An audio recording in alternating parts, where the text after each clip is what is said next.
Há uma viajante solitária navegando o abismo, uma pequena caixa de metal e silício lançada pelas mãos esperançosas de uma civilização que sonhava em tocar as estrelas.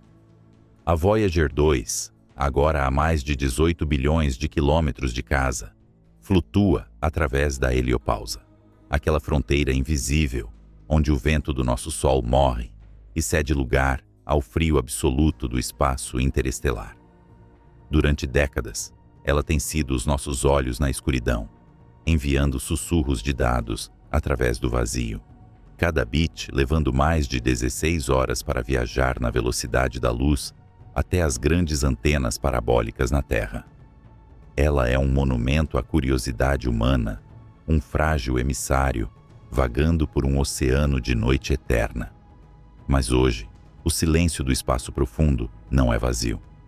Imagine o tecido do espaço-tempo não como um vazio inerte, mas como a superfície de um lago calmo e escuro, estendendo-se infinitamente em todas as direções. A Voyager é um pequeno barco de papel deslizando sobre essa superfície. De repente, sem aviso, sem o clarão de um motor ou o brilho de uma estrela próxima, o lago se inclina.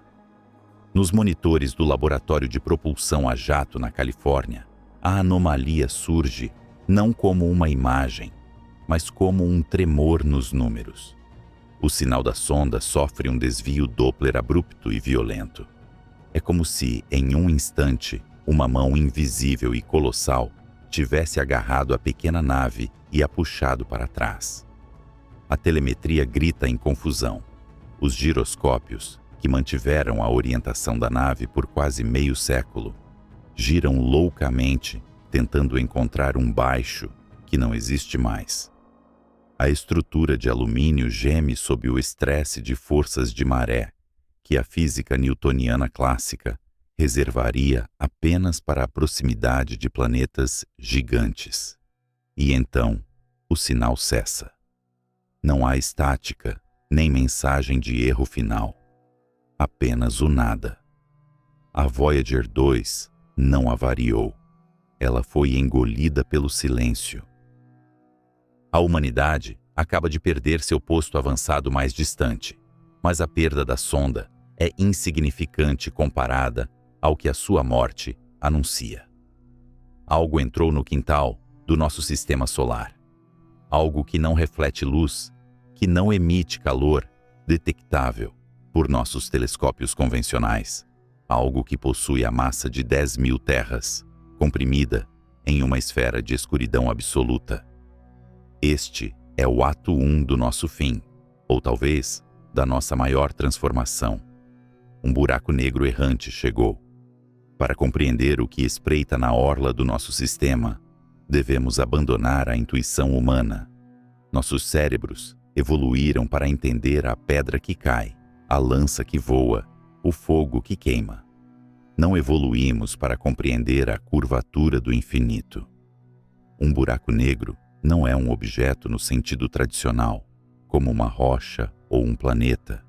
É um lugar. É uma região onde a gravidade venceu a batalha final contra a matéria, esmagando a realidade até que ela deixe de fazer sentido. Imagine uma estrela moribunda, muito maior que o nosso Sol, colapsando sobre o seu próprio peso. A pressão é tão intensa que os elétrons são empurrados para dentro dos núcleos atômicos, fundindo-se com prótons para criar nêutrons. Mas a gravidade não para por aí. Ela continua a apertar. O espaço ao redor da estrela começa a se dobrar, fechando-se sobre si mesmo como um punho que se cerra. Quando o colapso termina, o que resta não é matéria, mas uma cicatriz na geometria do universo. O horizonte de eventos é a borda dessa cicatriz, o ponto de não retorno, uma cachoeira onde o próprio espaço flui para baixo, mais rápido do que a luz pode nadar para cima. O intruso que agora perturba a nuvem de Oort não é um gigante supermassivo como aquele que dorme no coração da nossa galáxia. Se fosse, já teríamos sido despedaçados há séculos. Este é um predador furtivo, um buraco negro de massa estelar, ou talvez um buraco negro primordial, uma relíquia deixada para trás nos primeiros segundos após o Big Bang. Ele vaga pela galáxia como um fantasma, invisível contra o fundo negro do espaço, traído apenas pela maneira como distorce a luz das estrelas que estão atrás dele. Na vasta e gélida nuvem de Oort, o lar de trilhões de cometas adormecidos, a chegada deste objeto é um cataclismo em câmera lenta. Esta região é o invólucro esférico do nosso sistema solar, um cemitério de gelo e rocha que tem permanecido em um equilíbrio delicado por 4 bilhões de anos. Os cometas ali flutuam em órbitas tão lentas que levam milênios para completar uma volta ao redor do Sol distante, que para eles não passa de uma estrela brilhante no firmamento. A gravidade do intruso age como um maestro louco invadindo uma sinfonia silenciosa. À medida que o buraco negro corta através desta nuvem, ele não precisa tocar nos objetos para destruí-los. Sua massa deforma o espaço ao seu redor, criando um poço gravitacional profundo. Os cometas, sentinelas de gelo que guardaram as fronteiras do reino do Sol desde a formação dos planetas, são subitamente desviados de suas trajetórias antigas. É como jogar uma bola de boliche pesada em um colchão coberto de bolinhas de gude. As bolinhas rolam em direção à depressão, colidindo, estilhaçando-se, sendo lançadas em novas direções caóticas. Alguns desses corpos gelados são capturados pelo disco de acreção do buraco negro, embora este ainda seja tênue. Eles são despedaçados pelas forças de maré, transformados em rios de gás superaquecido que giram em espiral para o esquecimento. Nesse processo, eles emitem um grito final de raios-x, um breve lampejo de agonia atômica antes de desaparecerem para sempre do universo observável. Mas a maioria dos cometas não é comida, eles são arremessados. A perturbação gravitacional lança bilhões de toneladas de rocha e gelo para fora do sistema solar, perdidos no vazio interestelar. E, o que é mais aterrorizante, lança outros bilhões de toneladas para dentro, em direção à Terra. Mas aqui, nos planetas interiores, ainda estamos cegos. A luz leva tempo para viajar. A gravidade viaja à velocidade da luz. As notícias do desastre na nuvem de Oort ainda estão a caminho. O que vemos, se olharmos com atenção suficiente para a constelação correta, é uma sutil e perturbadora miragem. Astrônomos amadores e observatórios profissionais começam a notar que as estrelas em um pequeno pedaço do céu não estão onde deveriam estar. Elas parecem dançar, à luz de galáxias distantes, viajando por milhões de anos em linha reta, encontra a depressão gravitacional causada pelo buraco negro e é obrigada a fazer uma curva. O espaço age como uma lente de aumento imperfeita e grotesca. Uma única estrela aparece duplicada, triplicada ou esticada em um arco luminoso conhecido como Anel de Einstein. É uma alucinação geométrica. O céu está mentindo para nós. Esta distorção visual é o único aviso que recebemos. É o equivalente cósmico de ver a água recuar da praia antes de um tsunami. A física dita que a informação não pode viajar mais rápido que a luz. Então, estamos presos no presente, esperando pelo futuro que já aconteceu na periferia do nosso mundo. A Voyager 2 foi a primeira vítima, um canário na mina de carvão que parou de cantar. A ciência por trás deste encontro é governada pelas equações de campo de Einstein, fórmulas elegantes que descrevem como a matéria diz ao espaço, como se curvar, e como o espaço diz à matéria como se mover. Mas essas equações, quando aplicadas a um buraco negro, revelam verdades desconfortáveis sobre a natureza da realidade. perto do horizonte de eventos, o tempo em si começa a dilatar.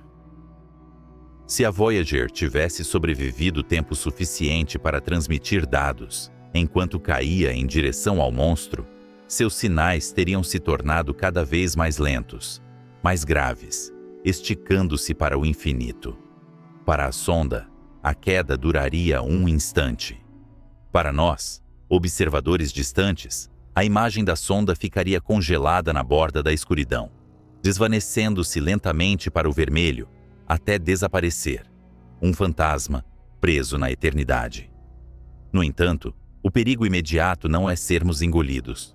O espaço é vasto, e a probabilidade de uma colisão direta entre a Terra e este intruso errante é astronomicamente baixa. O verdadeiro perigo é a ordem. O sistema solar é um mecanismo de relojoaria requintado, mantido unido por um equilíbrio de forças que permitiu que a vida florescesse em um pequeno planeta azul. Júpiter protege a Terra, desviando asteroides. Saturno estabiliza as órbitas exteriores. É uma dança coreografada ao longo de éons.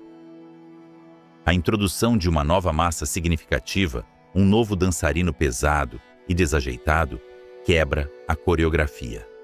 As órbitas, antes elipses perfeitas e previsíveis, tornam-se caóticas.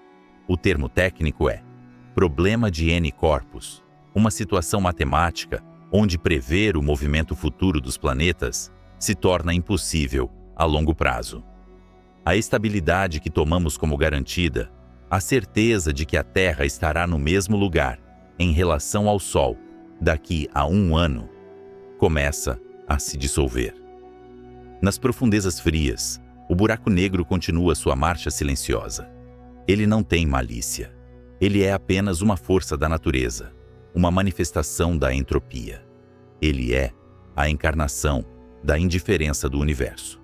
Enquanto ele avança, arrastando consigo seu manto de gravidade distorcida, ele começa a puxar não apenas cometas, mas a própria estrutura do sistema solar exterior. O planeta anão Plutão, em sua órbita excêntrica, sente o puxão. Sua trajetória oscila. Netuno, o gigante de gelo, sente uma maré gravitacional que faz suas luas tremerem em suas órbitas. A calmaria matemática acabou. A era da previsibilidade chegou ao fim. A humanidade, olhando para o céu noturno, ainda vê as mesmas constelações que guiaram os marinheiros antigos. Mas a luz que chega aos nossos olhos, agora, carrega uma mensagem codificada de destruição. Aquele ponto onde as estrelas se curvam e a luz se dobra, não é apenas uma curiosidade astrofísica. É o ponto focal de uma nova era geológica e cósmica. O mensageiro silencioso trouxe consigo uma pergunta que a física, a filosofia e a religião terão de enfrentar juntas. Somos os mestres do nosso destino, ou somos apenas poeira agarrada a uma rocha, à mercê de deuses gravitacionais cegos e famintos que vagam pela noite? Enquanto os cientistas na Terra correm para decifrar os últimos dados fragmentados da Voyager, tentando distinguir o ruído do sinal, a verdade começa a se formar nas telas dos computadores. Os modelos de simulação orbital, alimentados com a nova variável de massa, mostram resultados que fazem o sangue gelar. As linhas que representam as órbitas dos planetas, antes círculos concêntricos harmoniosos, começam a se cruzar, a se alongar, a se desfazer. O sistema solar não está apenas sendo visitado, ele está sendo desfeito. A escuridão na orla do sistema não é vazia. Ela tem peso, ela tem fome, e ela está se aproximando a uma velocidade de dezenas de quilômetros por segundo, trazendo consigo a noite eterna. A Voyager 2, agora apenas átomos dispersos ou comprimidos na singularidade, foi a primeira a saber. Nós seremos os próximos a sentir o chão cósmico tremer sob os nossos pés. Inverno de 1915. O Fronte Oriental. O ar não cheira apenas a pólvora e terra revirada, mas carrega o peso metálico de um continente em agonia. Estamos nas trincheiras da Rússia, onde a lama congela antes que possa engolir as botas dos soldados, e o céu noturno é frequentemente iluminado, não por estrelas, mas pelos clarões efêmeros dos morteiros. É um lugar onde a civilização humana parece ter atingido o seu ponto de ruptura, desmoronando sob o peso da sua própria complexidade e ódio. No entanto, no meio deste inferno de arame farpado e gelo, um homem está sentado, não limpando um rifle, mas segurando um lápis sobre um caderno manchado. Karl Schwarzschild, um tenente da artilharia alemã, está morrendo.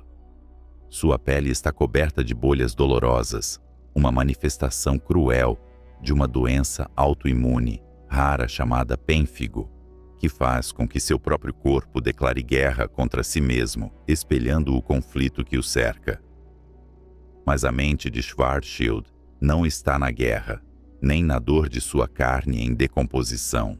Sua mente viaja para longe da Terra, para um reino de pureza geométrica absoluta. Poucas semanas antes, em Berlim, Albert Einstein havia apresentado ao mundo a relatividade geral.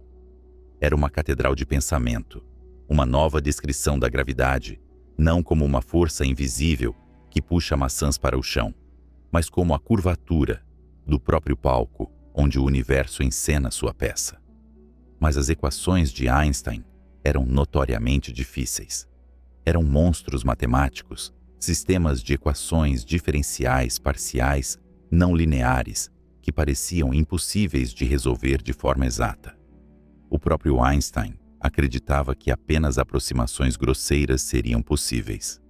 Schwarzschild, ali na trincheira, com o som da artilharia servindo como um metrônomo macabro, viu algo que o próprio criador da teoria não viu. Ele imaginou uma estrela. Não uma estrela real, com suas imperfeições, manchas solares e rotação caótica, mas uma estrela idealizada. Uma esfera perfeita de massa, suspensa no vácuo eterno, imóvel e silenciosa. Ele começou a calcular como o espaço e o tempo se curvariam ao redor desse objeto solitário. É uma das maiores ironias da história da ciência que a solução para a estrutura mais destrutiva do cosmos tenha sido encontrada no meio da maior destruição que a humanidade já havia perpetrado até então. Enquanto projéteis de artilharia desenhavam arcos parabólicos no céu para destruir trincheiras, Schwarzschild calculava a trajetória da luz em um abismo do qual nada poderia escapar. Ele encontrou uma solução exata, a primeira solução exata para as equações de Einstein. Mas escondido na elegância de sua matemática, havia um demônio. Schwarzschild percebeu que, se ele comprimisse a massa daquela estrela em um espaço suficientemente pequeno, a curvatura do espaço-tempo não seria apenas íngreme. Ela se tornaria infinita. As equações gritavam que havia um limite, um raio crítico que hoje carrega o nome dele, o raio de Schwarzschild. Imagine uma esfera ao redor de um objeto denso. Fora dessa esfera, o universo funciona com as regras que conhecemos. Você pode orbitar, pode passar, pode fugir. Mas se você cruzar essa fronteira invisível, o espaço e o tempo trocam de papéis. Para entender o horror do que Schwarzschild encontrou, pense em uma cachoeira. O espaço flui em direção ao centro como um rio caudaloso. Longe da borda, você pode remar contra a correnteza e escapar. Mas no raio de Schwarzschild, o espaço está caindo para dentro, na velocidade da luz. Tentar escapar dali seria como tentar remar contra uma cachoeira que cai mais rápido do que você é capaz de se mover.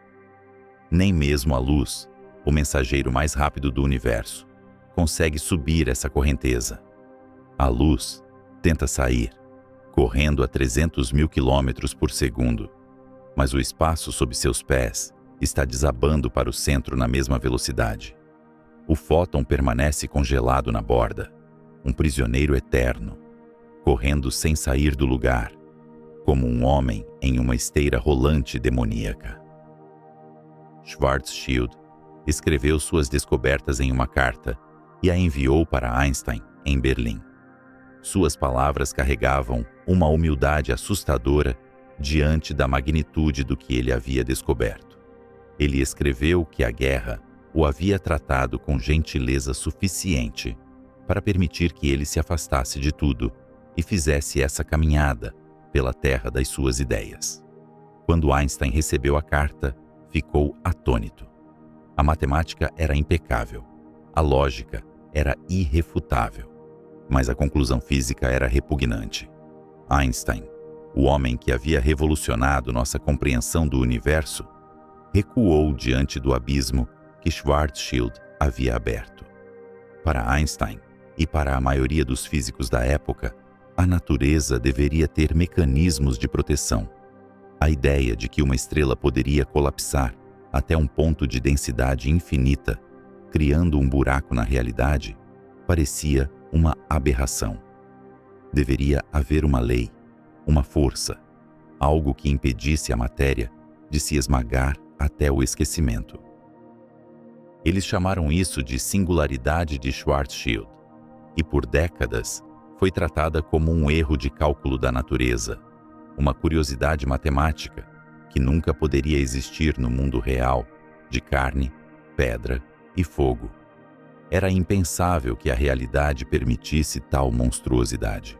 Como poderia o universo conter um objeto onde o tempo para e o espaço acaba? Era como dividir por zero na calculadora de Deus. O resultado não é um número, é um erro. É o fim do cálculo.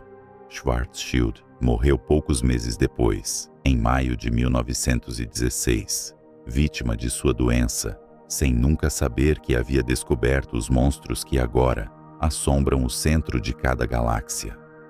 Ele morreu acreditando que havia resolvido um quebra-cabeça abstrato, sem saber que havia desenhado o mapa para o destino final da matéria. A tragédia é dupla. A mente, que viu o escuro mais profundo do universo, foi apagada antes que a luz do entendimento pudesse alcançá-la. E o mundo científico, liderado por Einstein, passou a primeira metade do século XX em negação. Eles acreditavam que as estrelas, ao morrerem, encontrariam um equilíbrio pacífico. Eles não queriam aceitar que a gravidade é uma força paciente e, no final, invencível. Se você colocar matéria suficiente em um lugar pequeno o suficiente, a gravidade vence todas as outras forças da natureza. Ela esmaga os elétrons contra os prótons. Ela quebra a resistência dos nêutrons. Ela vence a pressão, o calor, a estrutura atômica. Ela continua esmagando até que não reste nada além de um ponto geométrico de massa inimaginável e fome insaciável. Hoje, sabemos que Schwarzschild estava certo e Einstein, em seu otimismo, estava errado. O universo não é seguro. Ele não possui barreiras de segurança contra o absurdo. Esses objetos existem. Eles giram, eles devoram, eles distorcem a luz de estrelas distantes.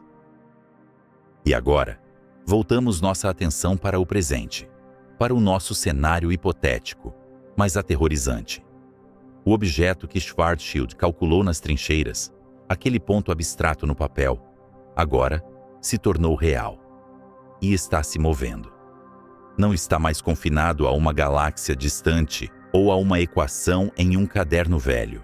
Aquele ponto de não retorno, aquela cachoeira de espaço-tempo, está entrando na vizinhança do nosso Sol. O que Schwarzschild viu como uma curiosidade matemática, nós estamos prestes a enfrentar como uma realidade física. A matemática saiu do papel e está vindo em nossa direção. Quando olhamos para o céu noturno, esperando ver a Lua ou os planetas familiares, devemos lembrar que o espaço não é vazio. É um tecido, e esse tecido pode ser perfurado. Aquele buraco, nascido na mente de um soldado moribundo, traz consigo uma distorção que fará os planetas dançarem como folhas em um furacão. Einstein temia que a natureza abominasse a singularidade, mas a natureza não teme nada. Ela é indiferente. E é essa indiferença que agora se aproxima da órbita de Netuno, trazendo consigo as lições aprendidas nas trincheiras de 1916, que a estrutura da realidade é muito mais frágil do que ousamos imaginar, e que a escuridão total não é apenas a ausência de luz, mas uma presença devoradora. Se a mente humana levou décadas para aceitar a existência teórica desses abismos, quanto tempo a civilização humana teria para sobreviver à sua presença física? A matemática de Schwarzschild nos diz como o espaço se curva, mas não nos diz como nos preparar para o momento em que o próprio céu começar a cair. Imagine um navegador solitário em um vasto oceano noturno, guiando-se apenas pelas estrelas fixas no firmamento. Durante séculos, a cartografia desse oceano foi confiável, suas correntes previsíveis, suas rotas imutáveis. Mas, e se, subitamente, o próprio mar começasse a fluir em direção a um ralo invisível, arrastando não apenas o barco, mas a própria estrutura da água, de modo que remar contra a corrente se tornasse matematicamente impossível? Esta é a realidade que agora se impõe nas fronteiras do nosso sistema solar. O intruso cruzou o limiar. Não houve o som de trombetas, nem o estrondo de colisão que nossos filmes de catástrofe tanto adoram retratar. No vácuo, a chegada do apocalipse é silenciosa. O objeto, uma cicatriz escura no tecido da realidade, deslizou para além da nuvem de Oort e agora perfura o cinturão de Kuiper, a vasta coroa de gelo que circunda nosso lar. Até este momento, a gravidade do Sol era o maestro incontestável desta orquestra, mantendo cada planeta, cada asteroide e cada cometa em sua devida cadência. Mas agora, um novo maestro subiu ao pódio, e ele não rege com uma batuta, mas com um martelo. Para compreender o que acontece quando este titã cruza a órbita de Netuno, precisamos abandonar a ideia newtoniana de força. Não é que o buraco negro esteja esticando braços invisíveis para agarrar os planetas. A realidade é muito mais perturbadora. Ele está reescrevendo a geometria do chão sobre o qual os planetas caminham. Imagine o espaço-tempo como um rio. Longe do buraco negro, nas águas tranquilas onde a Terra reside, a correnteza é imperceptível. Podemos nos mover livremente em qualquer direção. Mas à medida que nos aproximamos do intruso, o rio começa a acelerar. Ele flui em direção ao abismo. Esta é a analogia da cachoeira, uma forma elegante de visualizar a métrica do espaço-tempo dinâmico. À medida que o buraco negro se aproxima de Netuno, ele traz consigo uma torrente de espaço que flui para dentro dele mesmo, como uma catarata cósmica. Na borda dessa cachoeira, a correnteza ainda é navegável. Mas há um ponto, o horizonte de eventos, onde a velocidade com que o espaço flui para dentro do buraco excede a velocidade da luz. Um peixe, ou um fóton de luz, tentando nadar contra essa corrente na velocidade máxima permitida pelo universo, permaneceria estático em relação a um observador externo, suspenso eternamente na borda da queda, antes de ser inevitavelmente tragado. Embora o horizonte de eventos do intruso ainda esteja distante dos gigantes gasosos, a aceleração da correnteza já é catastrófica para a periferia do sistema. Netuno, o deus romano dos mares, encontra-se agora à mercê de um oceano que ele não pode controlar. A órbita de Netuno, antes uma elipse majestosa, e previsível que levava quase 165 anos terrestres para ser completada, é subitamente violentada. O planeta não é simplesmente puxado para o lado. O espaço à sua frente é comprimido e o espaço atrás dele é esticado. A linha reta, a geodésica que Netuno tenta seguir por inércia, não é mais um círculo ao redor do Sol. A linha reta agora se curva em uma espiral descendente. O gigante de gelo, com seus ventos supersônicos e sua atmosfera azulada de metano, começa a acelerar. Não porque seus motores internos foram acionados, mas porque a ladeira gravitacional, pela qual ele desliza, tornou-se subitamente íngreme. Se pudéssemos observar este fenômeno de uma posição segura, acima do plano do Sistema Solar, veríamos a ordem matemática de Kepler se desfazer. As leis que governaram os céus por 4 bilhões de anos são revogadas. À medida que o buraco negro cruza a órbita neptuniana, ocorre um fenômeno de maré gravitacional aterrorizante. O lado de Netuno, voltado para o buraco negro, sente uma atração gravitacional significativamente mais forte do que o lado oposto. O planeta, que é essencialmente uma esfera de fluidos e gases, começa a se alongar. Ele deixa de ser uma esfera e torna-se um ovo cósmico, distendido pela agonia gravitacional.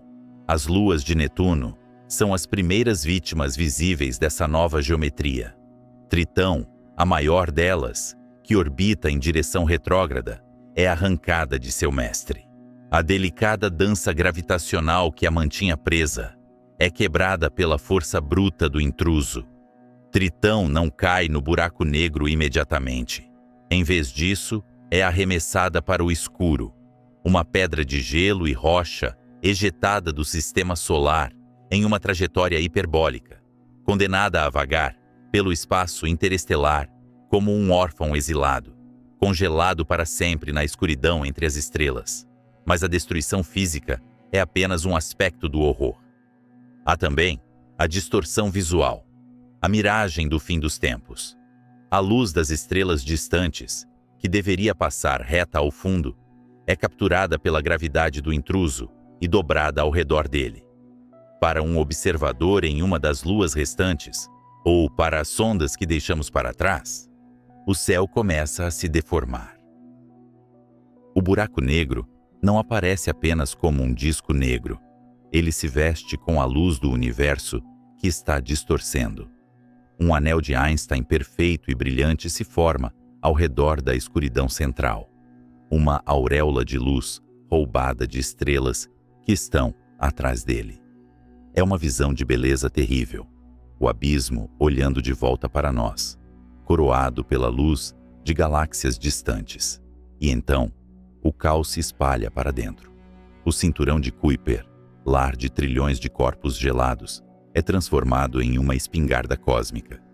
Com a passagem do intruso, as órbitas estáveis desses objetos são perturbadas. Milhares, talvez milhões de cometas e asteroides são desalojados de seus caminhos seculares. Alguns são engolidos pela cachoeira do espaço-tempo, desaparecendo da existência sem deixar rastro. Outros, no entanto, recebem um impulso gravitacional, um estilingue que os arremessa em direção ao interior do Sistema Solar.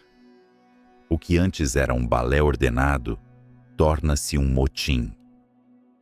Rochas do tamanho de montanhas começam a chover em direção ao Sol, cruzando as órbitas de Urano, Saturno e Júpiter. O Sistema Solar exterior, que serviu como escudo da Terra por eras, absorvendo e desviando impactos, agora se torna a fonte do bombardeio. A estrutura do espaço-tempo ao redor do intruso também exibe o efeito lensing theory, o arrasto de referenciais. Se o buraco negro possui rotação, ele não apenas curva o espaço, ele o torce.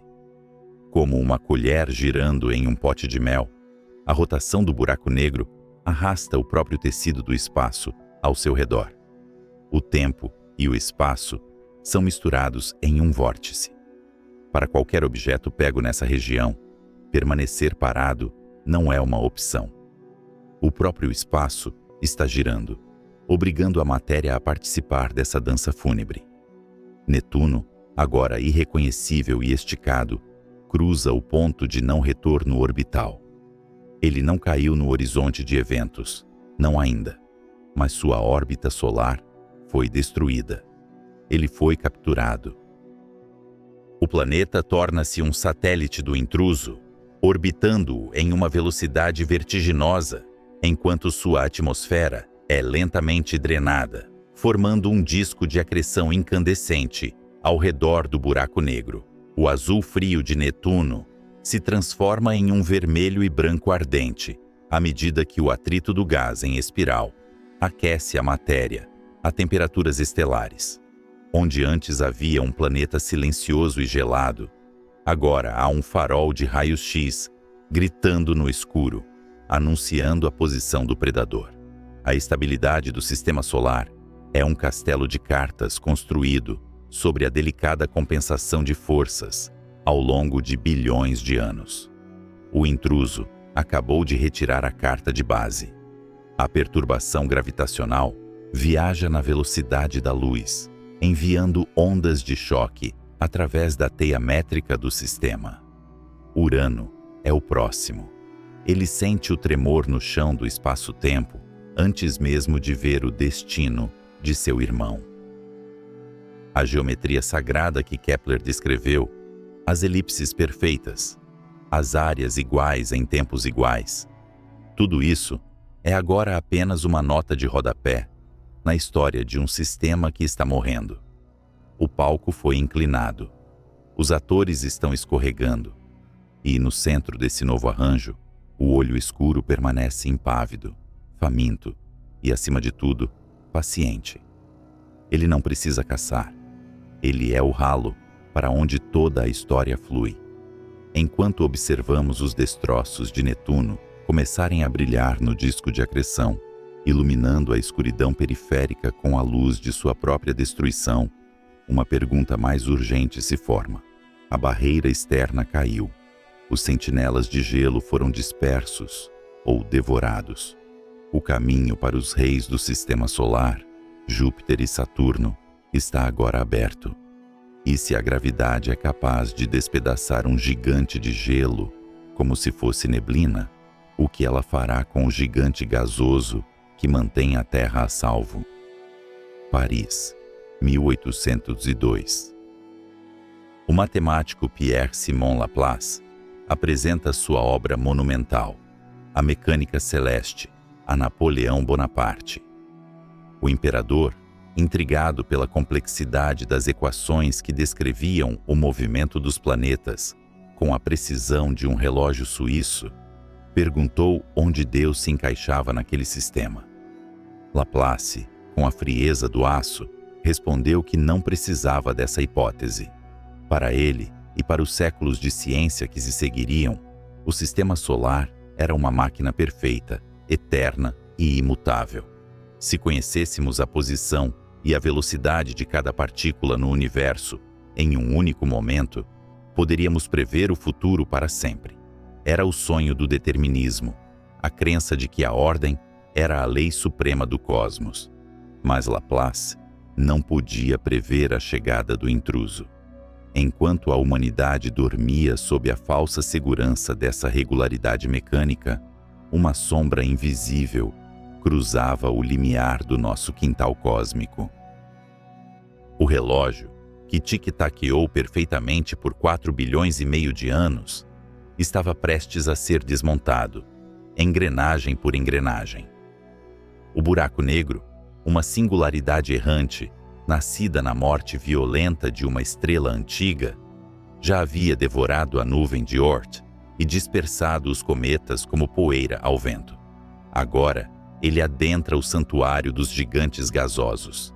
Ele não viaja com malícia, pois o universo não conhece o conceito de crueldade, apenas o de consequência.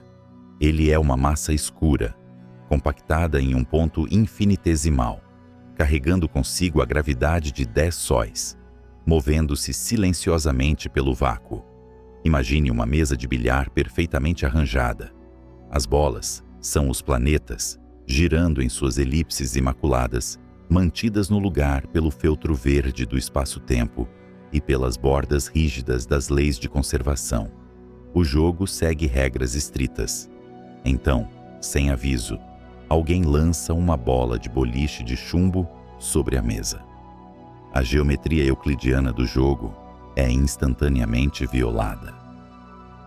O feltro se rasga. As bolas não apenas mudam de direção, elas são lançadas em trajetórias que a física do jogo anterior jamais poderia comportar. O primeiro a sentir a presença do titã invisível é Netuno. O gigante de gelo que orbita nas fronteiras solitárias não é engolido. A morte por espaguetificação seria um destino misericordioso comparado ao que lhe aguarda. À medida que o buraco negro passa, ele altera o poço gravitacional onde Netuno reside. A órbita do planeta, antes um círculo quase perfeito, é esticada violentamente. Netuno é puxado para fora, acelerado por uma força de maré que faz seus ventos supersônicos uivarem em turbulência. Ele é arremessado para as profundezas do espaço interestelar. Um rei exilado de seu próprio reino, condenado a vagar na escuridão eterna, longe do calor do sol que um dia conheceu. Mas a verdadeira catástrofe começa quando o intruso se aproxima de Júpiter. Júpiter sempre foi o pastor do sistema solar.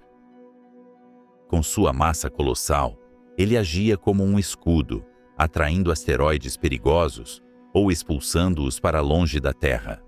Ele era o grande estabilizador, o âncora que equilibrava a dança dos outros planetas. Sua gravidade era a cola que mantinha a arquitetura celeste unida.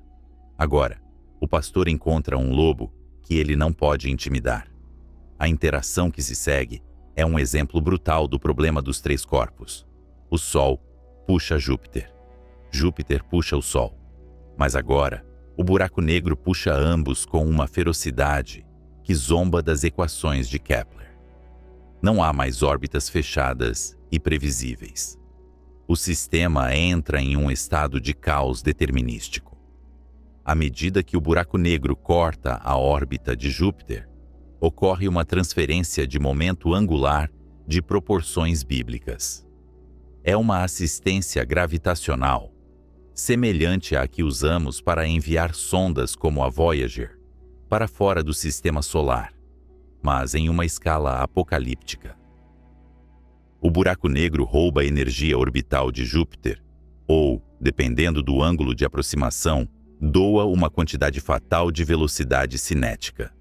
Para um observador distante, a cena seria de um horror majestoso. As faixas de nuvens de Júpiter, aquelas tempestades eternas de amônia e hidrogênio, começam a se desfazer. A grande mancha vermelha, um furacão que dura séculos, é esticada e distorcida. As dezenas de luas que orbitam o gigante gasoso são arrancadas de seu domínio.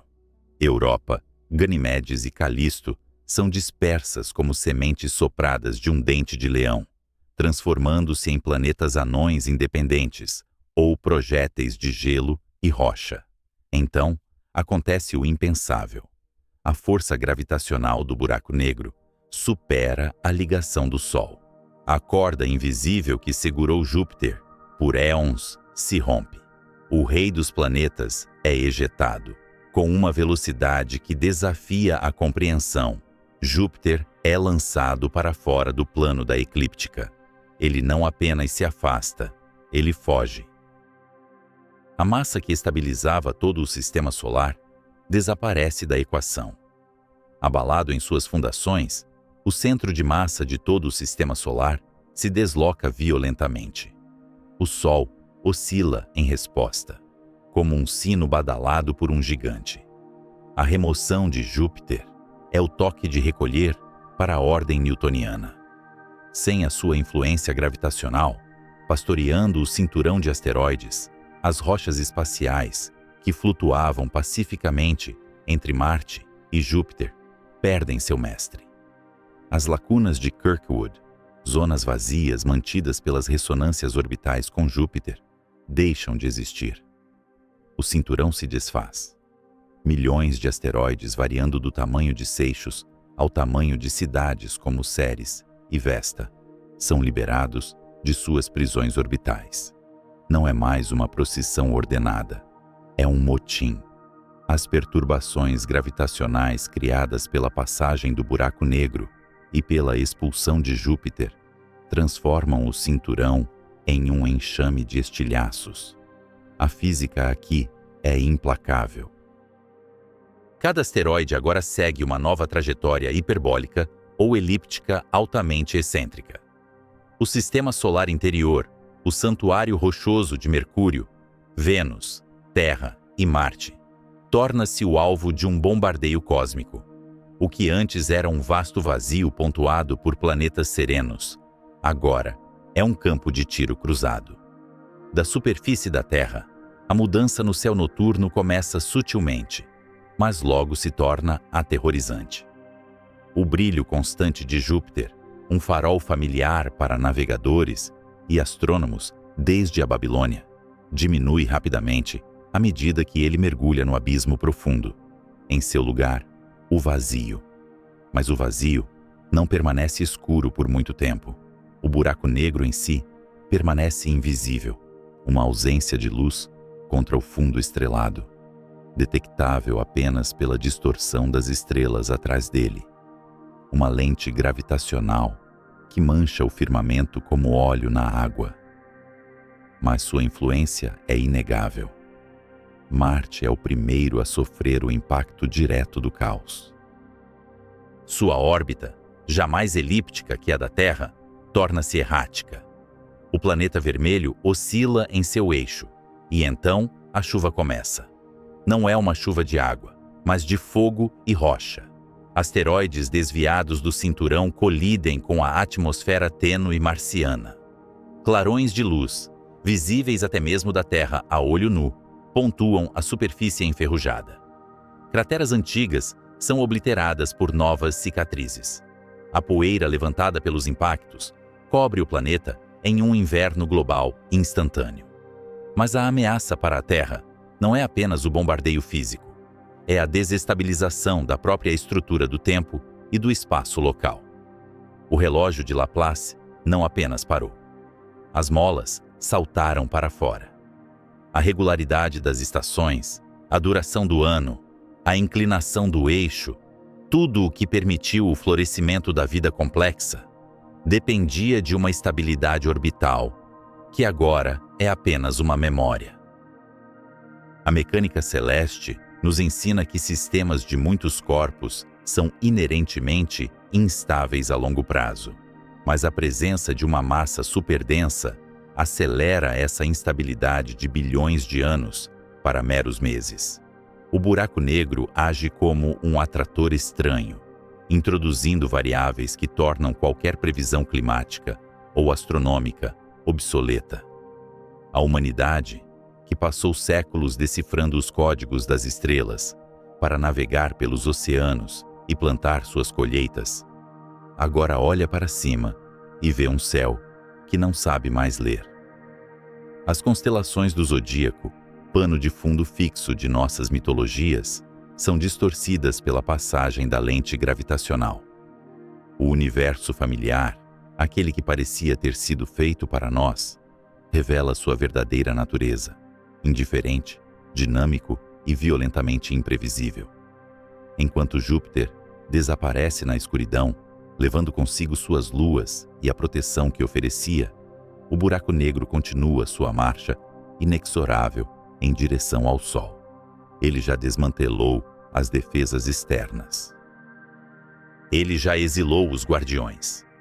Agora, o caminho para os mundos interiores, frágeis esferas de rocha e metal, está aberto.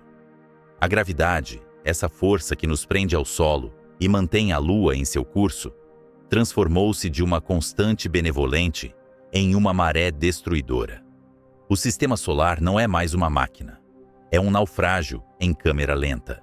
E nós estamos no convés, observando as ondas de espaço-tempo distorcido se erguerem sobre o horizonte, trazendo consigo os detritos de uma ordem que acreditávamos ser eterna.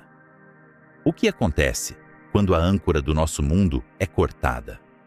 O que resta quando a matemática da previsibilidade falha e somos deixados apenas com a física da sobrevivência bruta? O intruso não precisa nos engolir para nos destruir. Ele só precisa quebrar o delicado equilíbrio que nos permitiu existir. E enquanto as primeiras grandes rochas do cinturão desfeito cruzam a órbita da Lua, brilhando como falsas estrelas cadentes que não trazem desejos, mas sentenças, a pergunta que ecoa nos observatórios e nas mentes de todos não é mais se sobreviveremos, mas quanto tempo durará o crepúsculo. Nas cortes da antiga China, os astrônomos imperiais observavam o céu com uma mistura de reverência e terror, acreditando que durante um eclipse, um dragão celestial estava devorando o sol. Eles batiam tambores e disparavam flechas flamejantes para o alto, na esperança ingênua de assustar a fera e resgatar a luz que trazia a vida. Por milênios, a humanidade olhou para cima e viu o sol como uma divindade imutável, o doador eterno, a constante matemática em torno da qual nossas vidas orbitam. Mas os mitos antigos, em sua ignorância científica, acertaram em uma verdade fundamental que a física moderna apenas redescobriu. O universo é um lugar de predação. E agora, os tambores silenciosos da Terra não podem fazer nada para afastar o dragão que chegou. Não é um monstro de escamas e fogo, mas uma cicatriz no tecido da realidade que se aproxima silenciosamente do nosso coração estelar. O intruso, aquele abismo errante que cruzou o vazio interestelar, finalmente encontrou sua presa. A dança gravitacional que desestabilizou as órbitas dos gigantes gasosos foi apenas o prelúdio. Agora começa o banquete. Quando o buraco negro rompe a distância crítica em relação ao Sol, entramos em um domínio de violência física que desafia a imaginação humana. A integridade estrutural da nossa estrela, mantida por bilhões de anos pelo delicado equilíbrio entre a pressão de fusão nuclear e sua própria gravidade, começa a falhar. O intruso não engole o Sol de uma só vez, como uma boca gigantesca. A mecânica celeste é mais sutil e muito mais cruel. Imagine um novelo de lã sendo puxado violentamente por uma ponta solta. A gravidade do buraco negro supera a gravidade que mantém o plasma solar unido na superfície da estrela. O Sol começa a sangrar. Um rio de gás superaquecido, hidrogênio e hélio, é arrancado da fotosfera solar. Este não é um fluxo suave, mas uma torrente de matéria estelar, gritando através do vácuo, criando uma ponte de luz entre a vítima e o predador. No entanto, o espaço não permite linhas retas. Devido à conservação do momento angular, essa matéria roubada não cai diretamente no horizonte de eventos. Ela gira. O gás começa a espiralar ao redor do buraco negro, movendo-se cada vez mais rápido à medida que se aproxima do ralo cósmico. O que se forma é a estrutura mais aterrorizante e magnífica da astrofísica de alta energia, o disco de acreção. Aqui, as leis da termodinâmica operam em sua capacidade máxima. As camadas de gás no disco giram em velocidades diferentes. As camadas internas, mais próximas do buraco negro, orbitam a frações significativas da velocidade da luz, enquanto as camadas externas se movem mais lentamente. Essa diferença de velocidade cria um atrito viscoso inimaginável. O gás esfrega contra si mesmo com uma ferocidade tal que a temperatura dispara de meros milhares de graus para milhões. A matéria em sua agonia final, antes de desaparecer do universo observável, converte sua energia gravitacional em radiação pura. O disco brilha. Mas não é um brilho que nossos olhos evoluíram para ver. A maior parte dessa energia é liberada como raios X duros e raios gama, comprimentos de onda de luz tão energéticos que atravessam o aço como se fosse vidro. Eis o grande paradoxo visual deste apocalipse. O buraco negro, o objeto mais escuro do cosmos, aquele que não permite a fuga da luz, torna-se subitamente o objeto mais brilhante do sistema solar. Ele se veste com a pele roubada da nossa estrela. Onde antes havia apenas um ponto invisível de distorção óptica, agora existe um olho de fogo, um redemoinho plano de plasma incandescente que ofusca o próprio Sol que o alimenta. O predador brilha com a intensidade de 1000 estrelas, um farol de morte radiativa iluminando a escuridão fria dos planetas exteriores. Na Terra, a chegada dessa nova luz marca o fim da biosfera como a conhecemos, muito antes de o planeta ser fisicamente destruído. O céu, que já estava caótico devido às perturbações orbitais, agora muda de cor.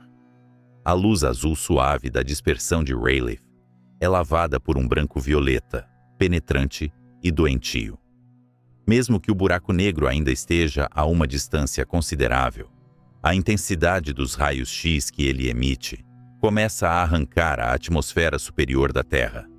A camada de ozônio, nosso escudo ancestral contra a radiação ultravioleta, é vaporizada em instantes. Qualquer criatura que ouse olhar para o céu não verá apenas um segundo sol. Verá uma monstruosidade geométrica. Ao lado do disco amarelo e familiar do Sol, agora diminuído e distorcido em forma de gota, brilha o disco de acreção do intruso. Devido à distorção do espaço-tempo ao redor do buraco negro, a luz da parte de trás do disco é curvada para cima, criando a ilusão de uma auréola que envolve a sombra central. É uma visão de beleza matemática perfeita e letalidade absoluta. Mas a luz é apenas o arauto. O verdadeiro terror vem da gravidade. Até agora, falamos da gravidade como algo que move planetas em suas órbitas. Mas à medida que o buraco negro se alimenta e se aproxima, a natureza da gravidade muda de uma mão que guia para mãos que rasgam. As forças de maré começam a se fazer sentir na própria estrutura sólida da Terra. A força de maré é o resultado da diferença de atração gravitacional entre um lado de um corpo e o outro. Normalmente, associamos isso ao suave subir e descer dos oceanos causado pela Lua. Mas o intruso não é a Lua. Sua massa é milhões de vezes maior e sua densidade é infinita. A diferença de atração gravitacional que ele exerce sobre o lado da Terra voltado para ele, em comparação com o lado oposto, torna-se colossal. A crosta terrestre, essa fina casca de rocha resfriada sobre a qual construímos nossas civilizações, não é elástica o suficiente para suportar tal tensão. O planeta começa a gemer. Um som profundo, de baixa frequência, que não é ouvido pelos ouvidos, mas sentido nos ossos, reverbera através dos continentes. É o som da rocha sendo esticada, além de seu limite de ruptura. Os oceanos não apenas sobem, eles são arrancados de seus leitos. Mas a água é o menor dos nossos problemas. O próprio solo começa a fluir. O conceito de terra firme deixa de existir. Imagine olhar para o horizonte e ver não uma onda de água, mas uma onda de montanhas.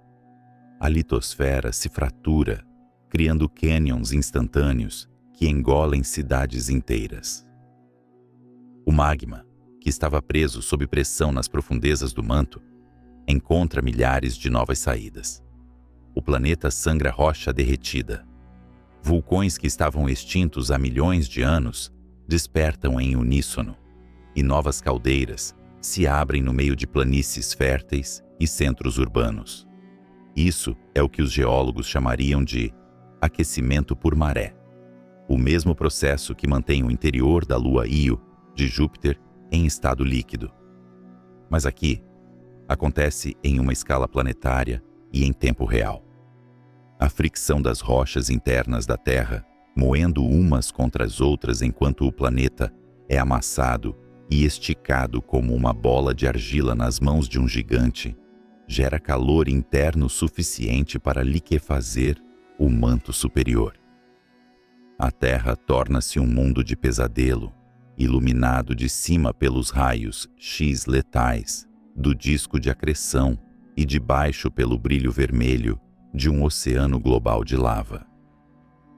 As placas tectônicas, que antes derivavam na velocidade do crescimento de uma unha, agora colidem e se separam com a velocidade de carros em uma rodovia.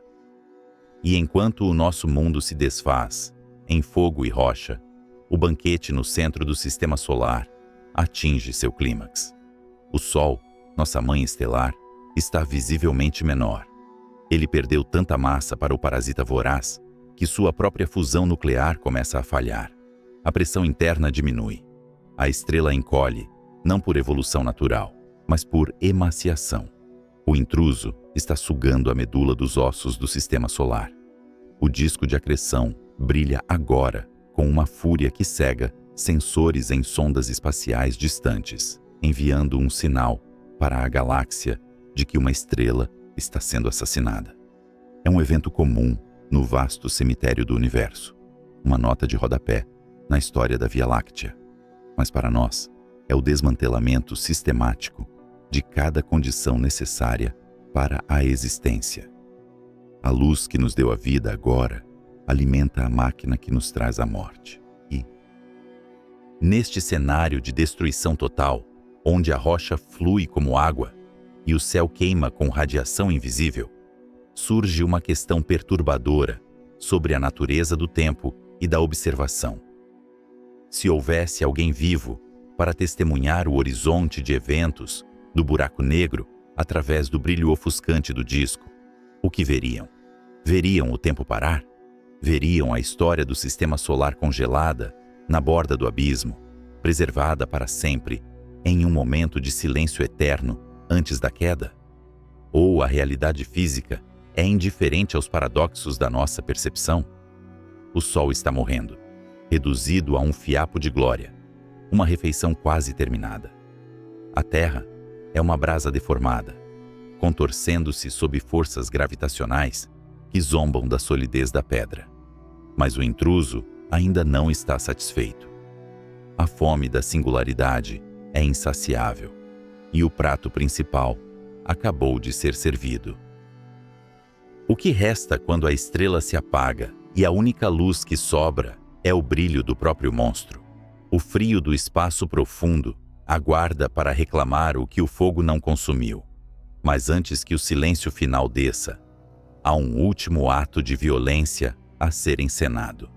Em 1931, o artista surrealista Salvador Dalí pintou uma paisagem onírica onde relógios de bolso, feitos de metal e engrenagens, derretiam como queijo camembert sob o sol quente da Catalunha. A obra, intitulada A Persistência da Memória, foi interpretada por muitos como uma rejeição da rigidez do tempo mecânico, uma alucinação visual onde a linearidade da existência entrava em colapso.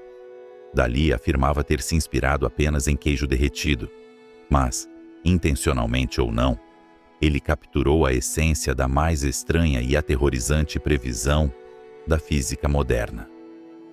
À medida que a Terra mergulha em direção ao abismo escuro que agora domina o nosso céu, a visão de Dalí deixa de ser arte para se tornar profecia. O tempo, que sempre percebemos como um rio constante e imperturbável, começa a perder a sua viscosidade. As leis que governavam os nossos relógios, os nossos batimentos cardíacos e a decomposição dos átomos deixam de ser absolutas. Estamos entrando no domínio onde a geometria devora a história. A Terra, agora, viaja sozinha. O caos orbital descrito anteriormente foi apenas o prelúdio, o som de trovão antes do relâmpago atingir o solo. Tendo sido arrancada do abraço gravitacional do Sol, ou talvez testemunhando a própria estrela-mãe ser desmembrada, o nosso planeta azul cai em direção ao intruso invisível. Não é uma queda no vácuo passivo, é uma descida a uma máquina de tortura cósmica. Para um observador que estivesse em uma nave segura, orbitando a uma distância cautelosa, talvez nas proximidades da órbita de Netuno, a visão da Terra seria de uma beleza trágica e incompreensível. Eles veriam o nosso mundo acelerar, aproximando-se daquela esfera de escuridão absoluta cercada por um anel de fogo distorcido. No entanto, à medida que a Terra se aproxima do ponto de não retorno, algo contraditório acontece aos olhos de quem vê de longe. O planeta não desaparece num flash súbito. Em vez disso, a luz refletida pelos oceanos e nuvens começa a mudar. O branco brilhante das calotas polares e o azul profundo do Pacífico deslocam-se para tons de vermelho cada vez mais escuros e profundos. É o desvio para o vermelho gravitacional, o último grito da luz tentando escapar de um poço profundo demais para ser escalado. Para este observador distante, a Terra começa a desacelerar. O movimento das nuvens congela. A rotação do planeta torna-se letárgica. No limiar do horizonte, o tempo parece estancar. A imagem da Terra ficaria ali, suspensa.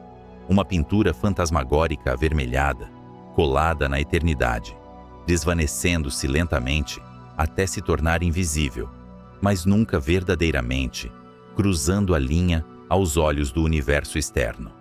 É a ilusão final, um monumento de luz congelada deixado para trás. Mas para nós, na superfície, a realidade é violentamente diferente. Não há congelamento, não há pausa. Há apenas uma aceleração brutal em direção ao fim de todas as coisas. A primeira sensação não é visual, mas tátil. É uma maré, mas não de água. A própria gravidade, que sempre foi uma força uniforme mantendo-nos presos ao chão, começa a revelar a sua natureza diferencial. A gravidade obedece à lei do inverso, do quadrado da distância, o que significa que a força é drasticamente mais intensa quanto mais perto se está da fonte. Em circunstâncias normais, a diferença de atração gravitacional entre a cabeça e os pés de um ser humano é infinitesimal. Mas agora, estamos a cair em direção a um objeto com a massa de uma estrela comprimida no tamanho de uma cidade. O gradiente gravitacional torna-se íngreme. Se a Terra cair com o hemisfério norte, voltado para o buraco negro, o Ártico será puxado com uma força inimaginavelmente maior do que a Antártida. O planeta começa a gemer. Não são terremotos localizados nas falhas tectônicas. É a estrutura inteira do globo a ser esticada. A crosta terrestre, essa fina casca de rocha sobre a qual construímos impérios, estala como a casca de um ovo seco. O planeta perde a sua esfericidade. Ele alonga-se, transformando-se num ovoide, depois numa forma de charuto. O magma do manto não precisa mais de vulcões para escapar. Ele sangra através de fissuras continentais que se abrem da Europa à África, da América à Ásia. Oceanos inteiros drenam para o interior da Terra, ou evaporam instantaneamente na atmosfera superaquecida pela fricção das rochas que se trituram umas às outras. Este é o processo que os físicos, com um humor macabro, batizaram de espaguetificação. O termo soa quase cômico, evocando imagens de massa culinária, mas a realidade é uma dissecação industrial de toda a matéria.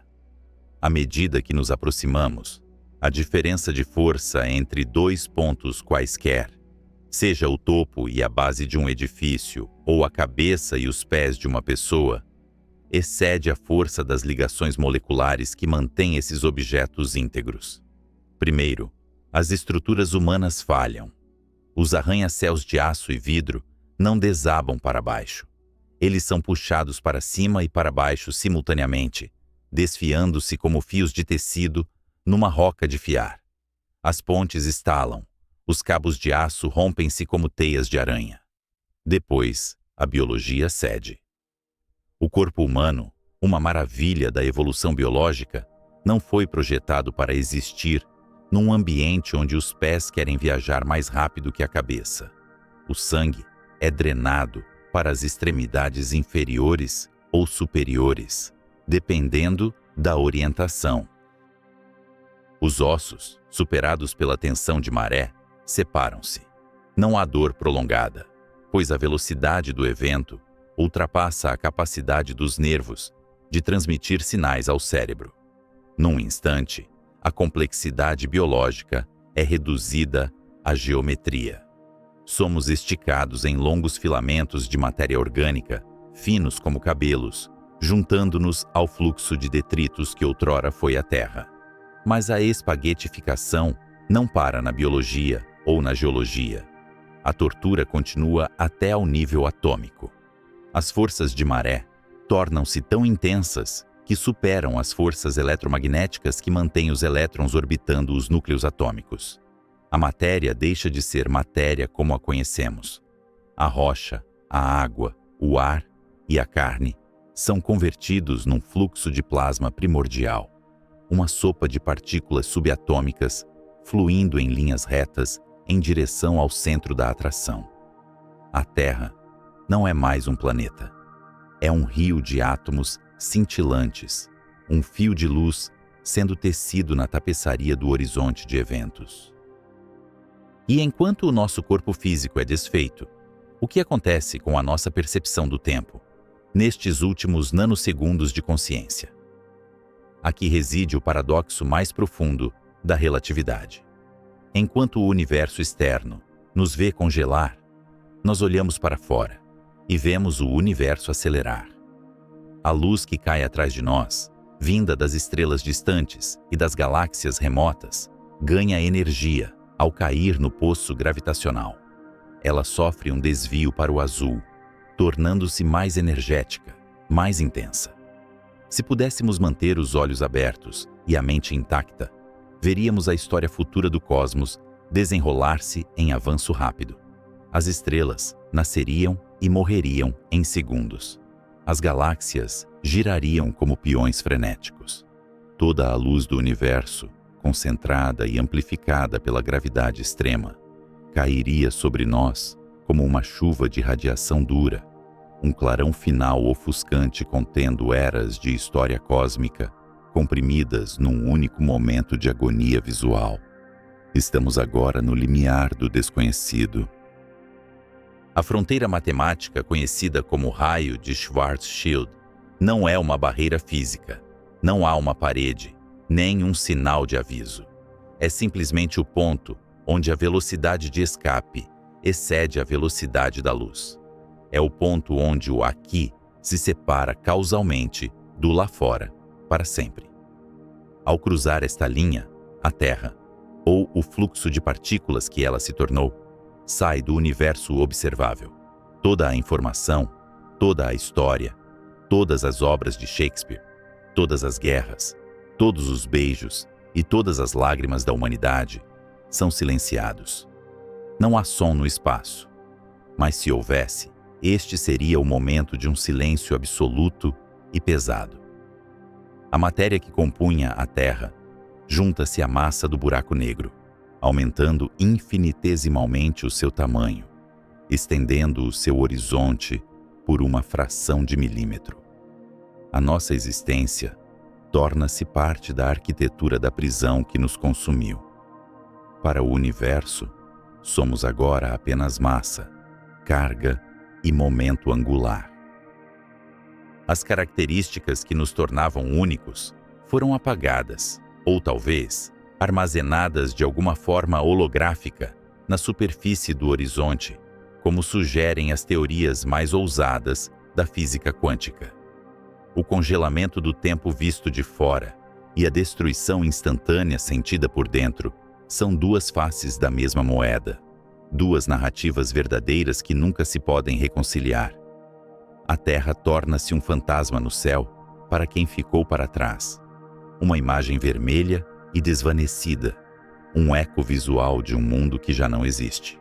E para a matéria que cruzou a fronteira, resta apenas a descida final em direção à singularidade, o ponto onde a matemática falha e onde o espaço e o tempo deixam de ter qualquer significado. O que aguarda no centro? O fim da existência ou o início de algo completamente diferente? Imagine a grande biblioteca de Alexandria no auge de sua glória. Prateleiras infindáveis de papiro, contendo a sabedoria acumulada de séculos, os mapas de estrelas esquecidas, as tragédias de poetas, cujos nomes viraram pó. Então, imagine o fogo. As chamas lambem os rolos, transformando palavras em cinzas e tinta em fumaça. Para um observador humano, a tragédia é absoluta. O conhecimento foi perdido. Mas para um físico, nada desapareceu realmente. Se tivéssemos um computador suficientemente poderoso, capaz de rastrear cada fóton de luz emitido pelo fogo, cada partícula de fuligem flutuando no ar e cada átomo de carbono deixado nas cinzas, poderíamos, em teoria, reverter o filme. As leis da física clássica nos dizem que a informação é indestrutível. O livro não sumiu. Ele apenas se transformou em uma nuvem desordenada de calor e detritos. O caos é apenas ordem que ainda não conseguimos decifrar. O universo, em sua contabilidade implacável, nunca perde um único bit de dados. Mas o intruso que agora reside no centro do nosso antigo sistema solar, aquele abismo escuro onde antes brilhava o nosso Sol, desafia essa regra sagrada. Ele não é apenas um destruidor de mundos. Ele é, aparentemente, um aniquilador de história. À medida que a poeira do nosso sistema planetário se assenta e o silêncio recai sobre o cosmos local, enfrentamos a questão mais perturbadora de todas. A Terra, com todas as suas sinfonias, guerras, amores e arquitetura, foi engolida. A matéria foi esmagada. Mas onde está a informação do que fomos? Onde está a memória da humanidade?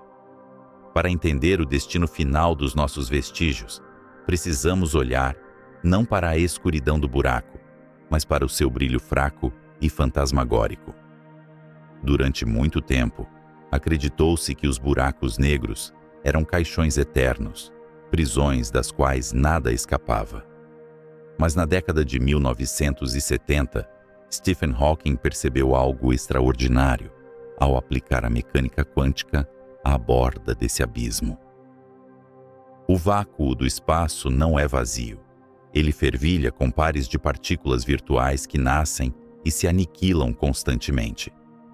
Quando essa dança quântica ocorre exatamente na fronteira do horizonte, uma partícula cai para dentro, condenada, enquanto a outra escapa para o universo, roubando uma fração infinitesimal da energia do monstro. Isso é a radiação Hawking. O buraco negro não é verdadeiramente negro. Ele brilha com uma temperatura fria e mortal. E porque ele brilha, ele perde massa. Ele evapora. Aqui reside o paradoxo que atormenta os gigantes da física moderna. Se o buraco negro que devorou o nosso sistema solar acabar evaporando completamente daqui a trilhões de eons, desaparecendo em um último flash de raios gama, o que acontece com tudo o que caiu nele? Se a informação da Terra desapareceu, junto com a evaporação do buraco negro, então a mecânica quântica quebrou. O passado deixaria de determinar o futuro. A história seria apagada, não apenas da memória, mas da estrutura da realidade. Seria como queimar a Biblioteca de Alexandria e descobrir que nem as cinzas, nem a fumaça, nem a luz restaram. O livro nunca existiu. A resposta para esse enigma pode ser a ideia mais estranha e sublime de toda a ciência. Talvez, ao cairmos no abismo, não tenhamos sido perdidos no interior. Talvez, de alguma forma, nunca tenhamos passado da porta de entrada. Imagine uma lata de sopa. Você sabe o que há dentro dela lendo o rótulo colado na superfície externa. O conteúdo tridimensional, a sopa, é descrito completamente pelas informações bidimensionais no papel ao redor da lata. Físicos como Leonard Susskind e Gerard T. Hooft propuseram que o horizonte de eventos funciona exatamente como esse rótulo. Quando a Terra foi puxada e despedaçada pelas forças de maré, cada bit de informação que compunha os nossos átomos, a estrutura do nosso DNA e a configuração dos nossos oceanos não foi perdido na singularidade central. Em vez disso, foi manchado, codificado e gravado na superfície do horizonte de eventos. Como um mosaico cósmico incrivelmente complexo, a memória da nossa civilização fica presa nessa casca esférica. A entropia, que é uma medida da desordem e da informação oculta, não é proporcional ao volume do buraco negro, mas à sua área de superfície. Isso sugere que o espaço tridimensional é uma ilusão, ou pelo menos uma projeção. A superfície do horizonte é pixelada. Mas esses pixels são inimaginavelmente pequenos, definidos pelo comprimento de Planck, a menor escala possível no universo. Cada um desses minúsculos triângulos de espaço-tempo carrega um fragmento de dados, um 1 ou um 0 binário da realidade. Portanto, o destino da humanidade, após a catástrofe solar, não é o esquecimento total, mas uma transformação digital suprema. Nós nos tornamos um holograma. Toda a complexidade da biosfera terrestre, as obras de Shakespeare, os dados dos nossos servidores, as memórias de cada ser humano que olhou para o céu antes do fim, tudo isso está agora espalhado na fronteira do nada. Estamos preservados, como um código criptografado, na borda do abismo. Para um observador que caísse conosco, a realidade pareceria normal até o fim trágico. Mas para alguém olhando de fora, a nossa existência foi achatada, traduzida em uma linguagem bidimensional de pura informação. No entanto, essa preservação é caótica. A informação está lá, mas está irremediavelmente embaralhada. É como se a biblioteca tivesse sido queimada, mas a tinta de cada livro tivesse sido cuidadosamente raspada e colada aleatoriamente nas paredes externas da biblioteca antes do fogo consumir o interior. O texto está lá, mas a história é ilegível. À medida que o buraco negro evapora, emitindo sua radiação tênue ao longo de eras cósmicas, ele devolve essa informação ao universo. As partículas que escapam carregam consigo os dados do que foi engolido, mas de forma tão codificada e complexa que seria impossível reconstruir o original. A Terra retorna ao cosmos, átomo por átomo, bit por bit, dissolvida na sopa fria do universo distante. Isso nos leva a uma vertigem filosófica final. Se a informação de um buraco negro vive na sua superfície, e se um buraco negro é o objeto mais denso e entrópico possível, então talvez o princípio holográfico não se aplique apenas a eles. Talvez se aplique a tudo. Pode ser que todo o universo, tudo o que vemos, tocamos e sentimos, seja apenas uma projeção de informações armazenadas em uma fronteira cosmológica distante.